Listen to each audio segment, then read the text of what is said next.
Spoiler alert. The following movie discussion may contain some minor spoilers. Watch out if you haven't seen these movies yet. Welcome to the Panavox channel. I'm Joe. And I'm Eric.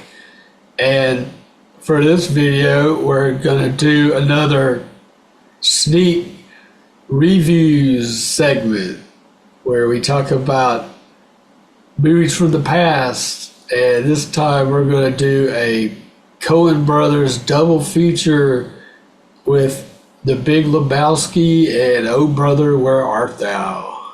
Mm-hmm. So I believe that The Big Lebowski came out in 1997 or 98. Around that time, I know that Oh Brother, Where Art Thou came out in the year 2000. So why don't we start off with The Big Lebowski? So just asking you, when was the first time that you saw it, and where were you? Were you at home? Were you in a theater? I did not see that one in the theater. I saw it maybe for the first time maybe about 5 years ago, which was, I think I found it on DVD somewhere, like maybe at Walmart or somewhere, and I had heard a lot of good things about it, so I bought it and finally watched it. It takes me a while sometimes. I don't really watch all the latest movies like some people do. It's like if I hear a lot of good things about a movie, then I'll eventually try to watch it, but I don't watch tons and tons of movies. But I saw that one on DVD and it was pretty funny, I enjoyed it, it just had a lot of funny scenes and a lot of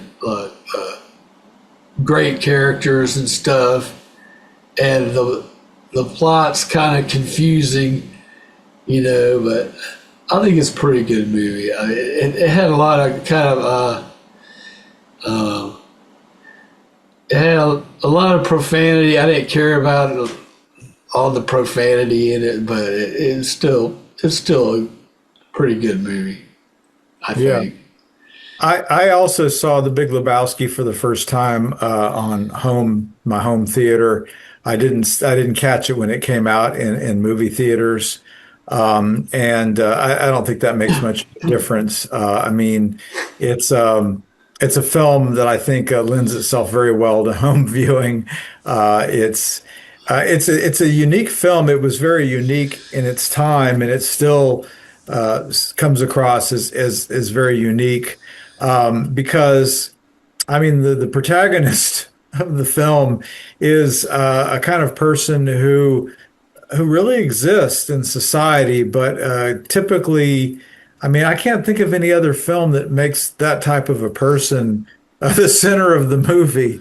Because, right, yeah. because one of the things I like about The Big Lebowski is that, it's very fantastical. There's a lot of stuff in it that is just like, no way, you're never going to run into a situation like that with people quite like that. But at the same time, The Big Lebowski is a kind of person that you could meet in real life. There are people that just kind of, get by, with the absolute minimum, just kind of like, whatever they can put together to kind of have their particular kind of existence. This is a guy who basically just wants to be left alone. I mean, he's not looking to make any big statement or get involved in anything dramatic. I mean, at the beginning of the film, he goes into a grocery store and he's trying to pay with I think a gallon of milk with a personal check. So he's making out a check for like $1.15 or something. Just kind of a moment of, pathetic unpreparedness. So you kind of get this idea about this guy he's out there in a bathrobe at the, the supermarket, and you're like, man, this dude really doesn't have it together. And it's kind of like, and he really doesn't care. And, he's just like about, I don't know what he's about. He's kind of like, what do you call it? Like he's just, holing up at his apartment and smoking weed and just, trying to find something to eat and hanging out with his buds. That's about it. And then Yeah. suddenly this person that you wouldn't necessarily pay much attention to in real life is at the center of this film where a bunch of really weird stuff happens, and then he has so it's kind of like I like the central premise of the film to take somebody who you normally wouldn't, like I said, wouldn't pay much attention to, and to kind of make them the centerpiece of the film. What are some of your thoughts about it? Well, it kind of reminds me of some of those like silly kind of movies from the 70s, like there was one called It's a Mad World or something like that. And it's just like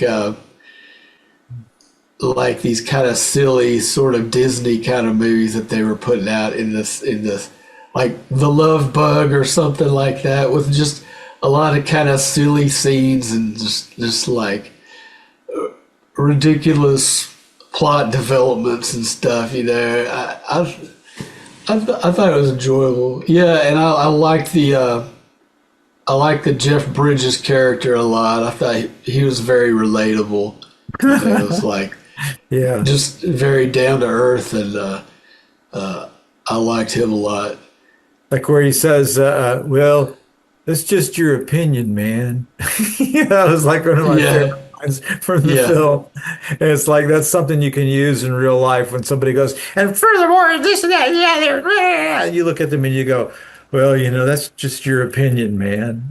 Like yeah, yeah, I had moments like that I wanted to in that film where I was like, I'm going to use that in real life. I like that. yeah.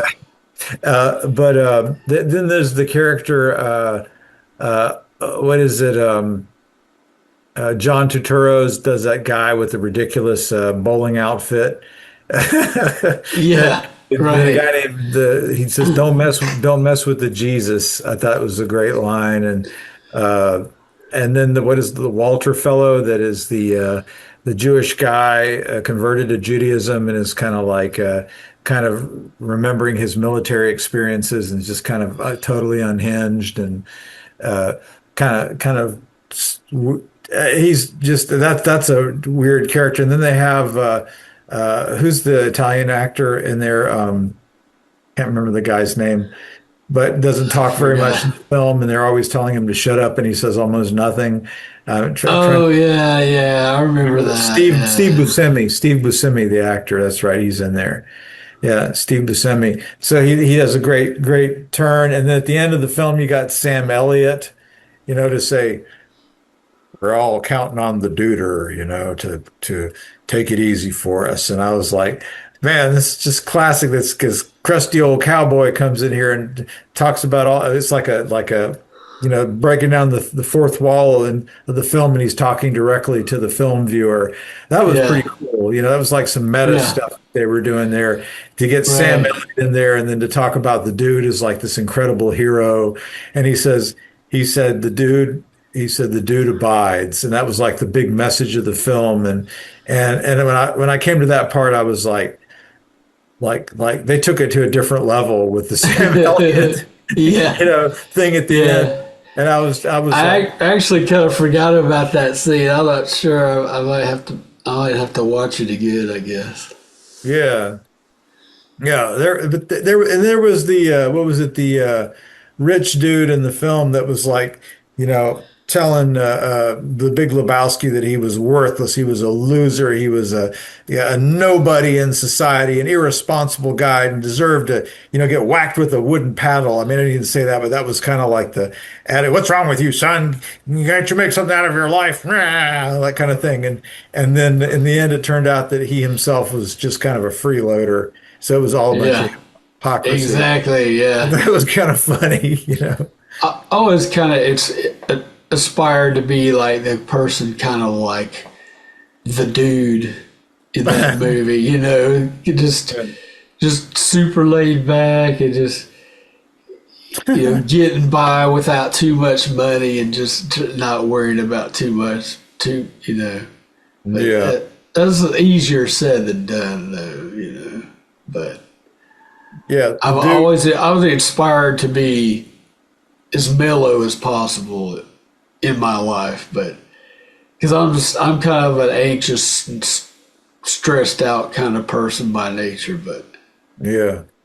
you know, I think there is kind of a message about serenity and peace of mind in The Big Lebowski. You have an unlikely example of that. I mean, we tend to think of, I am your Zen Buddhist master. I have been living on top of a mountain in a cave for 30 years, and I am connecting with the divine spirit. That's not the type of, character that The Big Lebowski is, but still, he shows you this path to a certain degree of I guess, I mean, he works through his problems in his own way. And in the end, he's like, well, guess that's over with. Let's go bowling, Walter. yeah, It's like yeah. nothing happened, Doesn't one of the main characters die in that movie? Yeah, Buscemi, the Steve Buscemi character gets killed, and they try to scatter his ashes at the beach, but the Oh ashes go up yeah, in the wind and yeah, fly back in their face. So yeah. That's kind yeah, of sad, I guess. that was kind of sad. But anyway, a great film by the Coen brothers, and there are many of those to look at. But let's look at one that came not long after and went in an entirely different direction. Well, at least thematically in terms of time period and stuff, is "Oh Brother, Where Art Thou?" And again, it came out in the year 2000. I'm sure that one I actually went to see in the theater when it came out. And that was quite an experience. And I remember when I saw it in the theater, this has rarely happened to me when I've sat in the theater and I've watched a film and right there when it was premiering, because this was like the first day that it was available. Yeah, And I really wanted to see it because I had seen the Big Lebowski, and I thought, anything that these directors do is going to be cool, and it was. And when I was watching it in the theater, I remember thinking, this is definitely going to be a classic film. I mean, I felt like I was witnessing that and saying, 20, 30 years from now, people are still going to be talking about this film. And that did turn out to be the case. I was right about it because it's a quotable film. It's got all kinds of, lines in it. And stay out of Walmart. No, no, not that wasn't it. I got it wrong. He says, "Oh, and stay out of Woolworths." Remember the guy when he kicks, Woolworths. Yeah, and stay yeah, out of Woolworths. That's a classic line. yeah. What was the one that his wife said? He's bona fide. He's bona fide, not like you. He's bona fide. That was a great line. Yeah, yeah, And I mean, you can go on and on. There's all these quotable moments in "Oh Brother, Where Art Thou?" yeah, yeah, Including that Piggly Wiggly in Yazoo City, or what is it? yeah.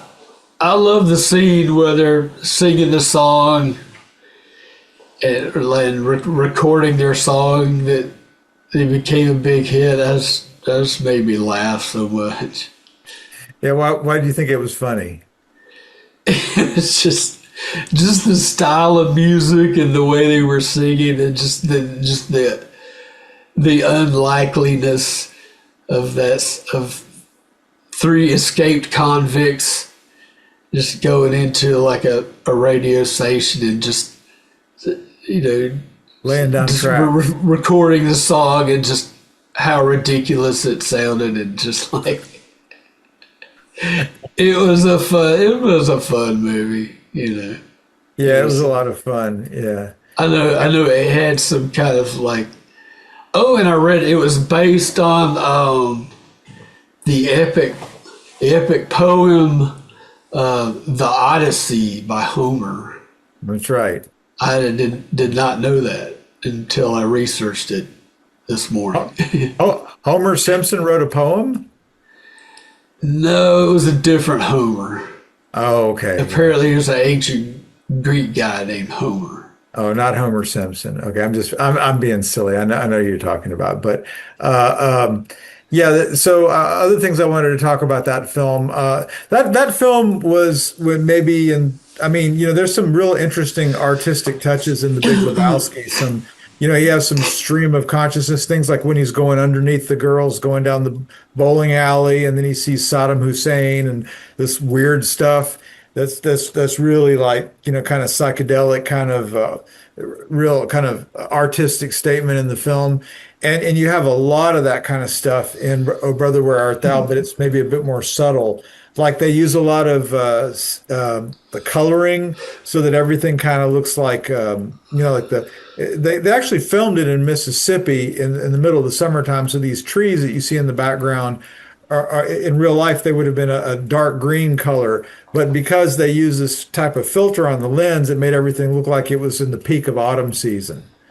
Oh, wow. Yeah. Everything has that kind of dried, orangey, kind of dried out look to it. It's kind of so they did that, and they did some other interesting things with the camera work, and there's some really great cinematography in Oh Brother, Where Art Thou. Like there's a scene where there's that prison foreman with the silver with the mirror glasses that's kind of threatening looking, that's following the convicts, and when he finally has them cornered, and the lightning strikes and it flashes in his glasses, and he comes up to them and he says, "Sweet summer rain, like God's own mercy," and I'm like, oh yeah, it's like that was a great moment in terms of tension and drama and cinematography, just very well.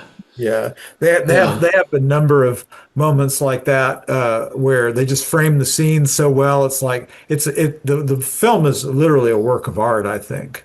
Hmm. Yeah, I saw that one in the theater when it came out, and I remember enjoying it a lot.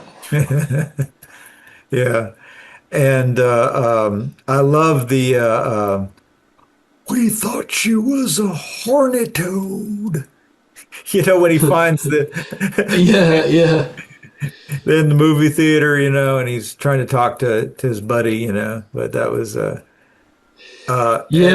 guy, they wake up and the guy's gone, and there's like a frog. The frogs, and they turned him into a toad. They think, I read those women symbolize the sirens. Yes. In the Odyssey. And then there's the John Goodman character that trying to sell them Bibles or something like that. And then he says, "Come on, boys, let's go out for a picnic and talk business." And he pulls that limb out of the tree and just starts beating the crap out of them so he can take the money from their box. That was a Cyclops, because he had a patch over his eye. Yeah. That was a Cyclops. Right. Yeah. And then it's interesting. They have the Klan rally, and there is the Cyclops. They're at the head of the rally. So is he the one that was running for governor? The Cyclops guy? No, okay. No. That was Homer Stokes. With his broom sweeping away corruption. Okay.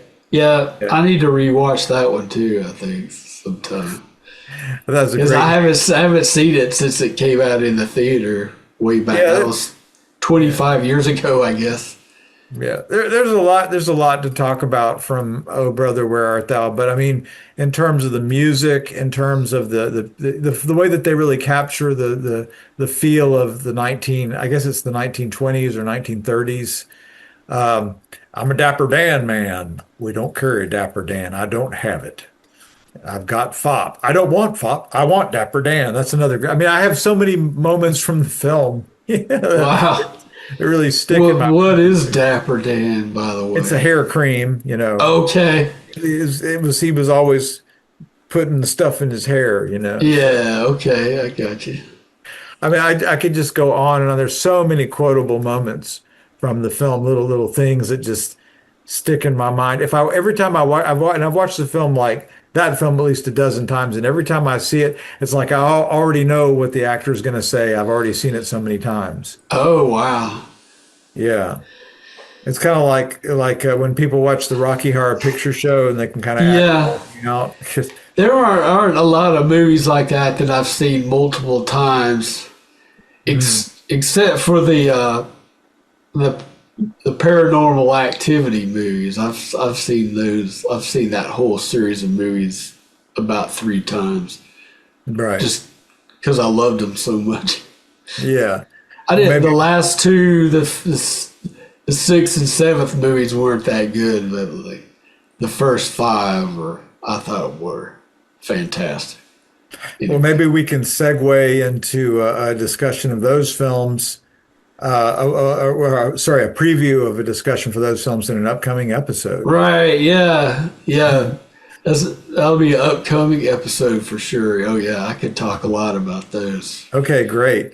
Well, getting back to the Coen brothers, our hats are off to the Coen brothers for two fantastic films, The Big Lebowski. I give them 4 out of 4 stars on The Big Lebowski, 4 out of 4 on Oh Brother, Where Art Thou?